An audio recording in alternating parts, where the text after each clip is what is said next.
Second part. Then they heard the sound of footsteps like a moving mountain. The hulking shadow came toward them, each footfall shaking the ground like aftershocks. The humans gazed up toward the heavens. Stopping in front of the family cowering in front of their home, Greylancer wrapped an arm around the girl's waist. Snatched up into his embrace as she was, the girl let out not a sound. Hearing his name had stunned her into a state of shock. One of the villagers let out a doleful moan. "Close your eyes," the noble whispered in a strangely gentle voice. A massive hand brushed over the girl's eyes, which had been held open by sheer terror. "Oh, light, what evil is this, so threatening in your presence?" The humans succumbed to the darkness. When they opened their eyes and uncovered their ears, they watched the girl leaning her cheek inside the greater noble's cape. She seemed to sleep, a look of peace, a trusting smile, sweet dreams. Greylancer set her down gently, like a father would a beloved child. The girl's feet alighted softly on the ground. The girl stood on her own feet, and still she slept.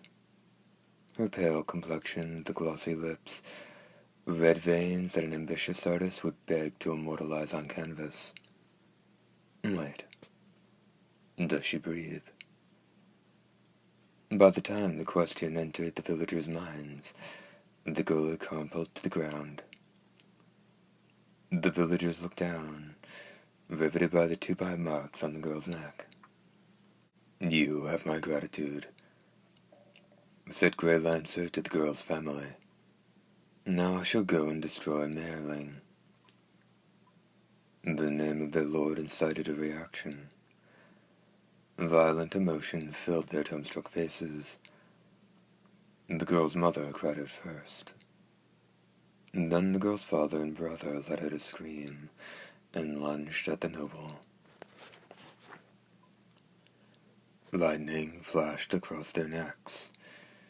The 2 heads sailing through the air appeared as if they were propelled by great gushes of blood. When the heads rolled to the ground, the mob converged at once and descended upon the enemy. Greylancer also began his advance, whirling his silver lance as he pushed forward into the crowd.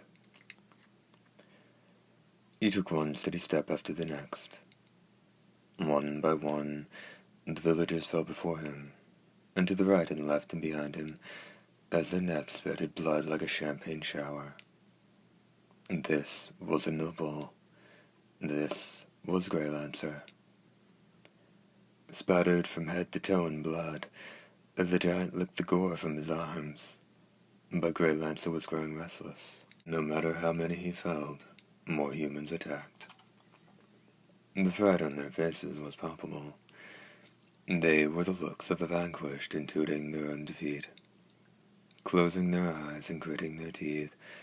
Nevertheless, they continued their attack, brandishing their stakes and shooting their rifles.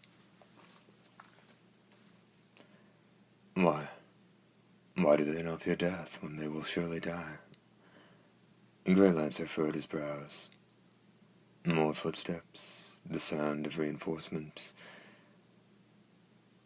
But should his advance against the humans' defensive stand continue, the entire village was liable to perish.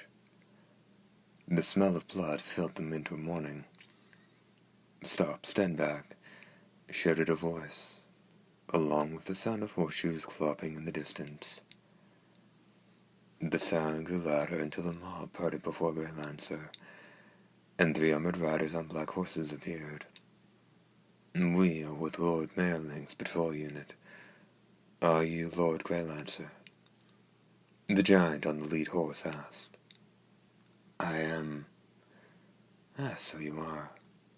Please forgive the people of this village."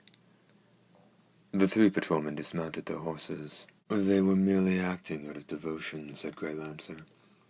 "Merling is a ruler to be envied." Such gracious words. We have orders to ensure your safe arrival at the castle. This way, please. The patrolman raised his hand, and a blue shuttlecraft descended from the sky and hovered 3 meters overhead.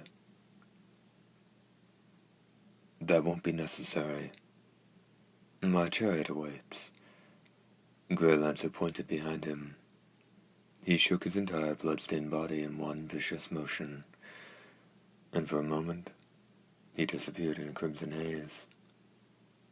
When the haze dissipated, the noble and his cape were entirely free of blood. You are exactly as his lordship described. Then allow us to accompany you to the castle. No need. That would leave us delinquent in our duties. We have orders not to leave your side, if we should happen upon your audience. Thinking better of his refusal, Greylancer said, "Come," and began walking. The path underfoot was muddy.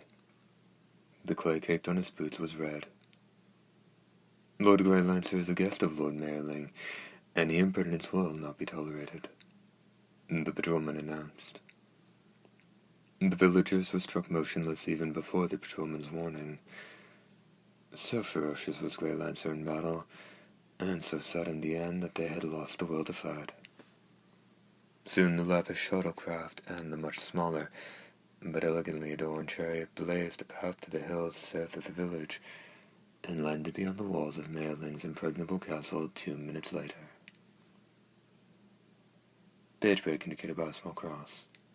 Despite the modest sculptures and furnishings, the choice and skillful placement of jewels and metal adornments reflected Mayerling's taste, integrity, and fortitude in such a way that a guest, even an enemy, might feel at ease.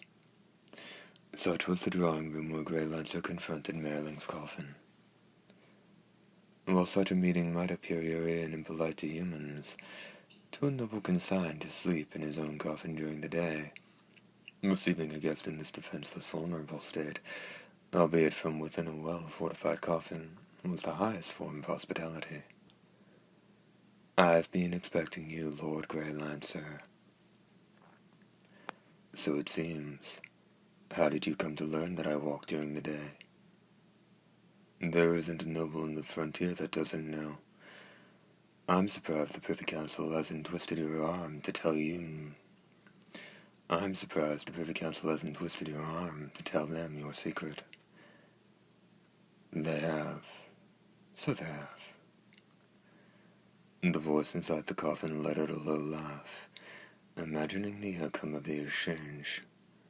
"And Virgilius was Chancellor then. I pretended to lose my footing and knocked him with this lance, and he never asked of it again. After 5 attempted break-ins and an attack on my sister, my secret is still safe." "Oh. How did you accomplish that?" "Any uninvited guest that dared enter never left. As for the poor soul that attacked my sister, he fell victim to a more formidable enemy than I." The questions and summonses ceased after that. "I hear Chancellor Virgilius never regained the use of his arm." And then the voice, brightening with curiosity, said, "Perhaps the lands to the east outside Noble Rule have some method of accomplishing this magical feat of yours. I've heard likewise, but nothing more. Would you care for a smoke?" At Mayerling's prompting, Greylancer cast a glance at the gold cigar box on the marble table. "No," he answered. "We tried using the energy source from one of the OSP's energy emitters to aid plant growth. You may find it to your liking. It's a cancer risk," Greylancer said, either in jest or sarcasm. The nobility were not in the least affected by radiation exposure. Nevertheless, Greylancer took a cigar out of the box with some interest, and cut the end with a cutter. Lighting the end with a lighter from the table, he took a long drag and let out a swirl of blue smoke. He lifted another cigar out of the box and said, "Quite good. And the radiation produces this. Radiation discovered in the OSB star system. It may have many uses." Greylancer took another drag and said, "Well now, do you desire a duel? Tell me about Chancellor Cornelius first. There is a plot, I hear. Any truth to the rumor?" "Yes. I heard from the Chancellor himself, though I doubt he'll never speak of it again." "Who else is involved?" "To my knowledge, every last member of the Privy Council." Greylancer flashed a bitter smile. "Fascinating. It appears the odds are stacked against you." "I'm not so naive as to choose a castle defense in a battle that I intend to lose." "Yes, I'm quite aware. My duty is to prove just that, and to dash that dream. Duchess Mircalla, I shall say, the Supreme Commander. I hear the woman is quite the tactician, against men as well. Have you been prey to her advances?" Merlin asked, his tone dropping low. "Not as of yet. But Mircalla has been bitten. Zeus. He's always had a weakness for beautiful women, but I suspect Mircalla is not the only prize he is after." "What is this plotting?" "He can't be. I do not know. It's something I sensed when last we met in this very castle, merely a hunch. I can't say for certain." "The probability?" "About 30%. I'll trust those odds." "Damn if you aren't a bore to talk to." Greylancer raised his right hand, wherein the silver lance awaited its bloodbath. "Fortune be with you." The lance pierced through the coffin and into the floor. It took all of 2 breaths for the blood spilled forth from the gash in the coffin to stain the floor.